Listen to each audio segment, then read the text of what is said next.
দর্শক, আজ সকাল অনুমান 8:30টার দিকে কুষ্টিয়া নির্বাচন অফিসের পিছনের যে জানালা, সেই জানালা দিয়ে আগুন দেয়া হয়েছে। আসলে ভিতরের চিত্রটি একটু আপনাদেরকে দেখাবো। দর্শক, আপনারা দেখতে পাচ্ছেন আমি এখন রয়েছি কুষ্টিয়া নির্বাচন অফিসে। এই অফিসে আজ সকাল অনুমান 8:30টার পরে এই পাশের যে জানালা রয়েছে, অর্থাৎ নির্বাচন অফিসের যেই পিছনের জায়গাটা, এই জানালা লক করা ছিল। সেই লকটা কোনো একভাবে ভেঙে দুর্বৃত্তরা সকালে আগুন দেওয়ার চেষ্টা করেছিল নির্বাচন অফিসের একদম ঠিক গোডাউনের মধ্যে। দর্শক, আপনারা দেখতে পাচ্ছেন কিছুক্ষণের মধ্যে নির্বাচন অফিসের স্টাফরা আসার ফলে ধোঁয়াটি দেখতে পান। দেখে সাথে সাথে তারা ব্যবস্থা গ্রহণ করেন এবং পানি দিয়ে এই আগুনটি তারা বন্ধ করেন। তবে আমরা যতটুকু জানতে পেরেছি যে এই আগুনে তেমন কোনো ক্ষয়ক্ষতি হয়নি। তবে নিচের যে র্যাক সেলফটা রয়েছে ফাঁকা, ওখানে কিছু বাক্স ছিল প্লাস্টিকের, সেই বাক্সগুলো একটু পাকা হয়ে গিয়েছে।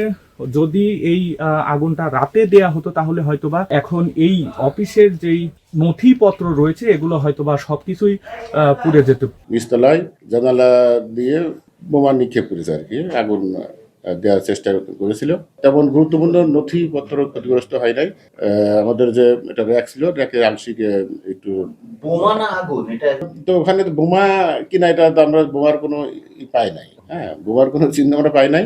তবে আমরা দেখছি যে ওখানে ধোঁয়ার সৃষ্টি হয়েছিল এবং সেখানে ওই বোমার কোনো এরকম কিছু পাওয়া যায় না। হয়তো মানে কোনো তেল, কেরোসিন তেল বা দেখা যাচ্ছে পেট্রোল ইউজ করিয়ে দেখা যাচ্ছে আগুন লাগাইছে। কিভাবে ঘটেছে বা এটা কোনো ব্যক্তিরা বা কোনো দুর্বৃত্তরা এটা অগ্নিসংযোগ করেছে কিনা এই বিষয়টা আমরা খতিয়ে দেখছি।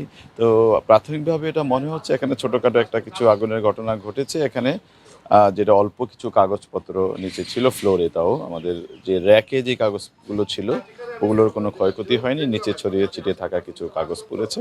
এবং ইন্টারেস্টিংলি এটা খুবই ভালো বিষয় হয়েছে, সেটা হলো এখানকার যে যারা দায়িত্বে যারা ছিল তারা দ্রুততার সাথে এটা নিয়ন্ত্রণ বা আগুনটা নিভাতে সক্ষম হয়েছে। কোনো ক্ষয়ক্ষতি হয়নি, শুধু ফ্লোরে পড়ে থাকা কিছু কাগজপত্র ছাড়া।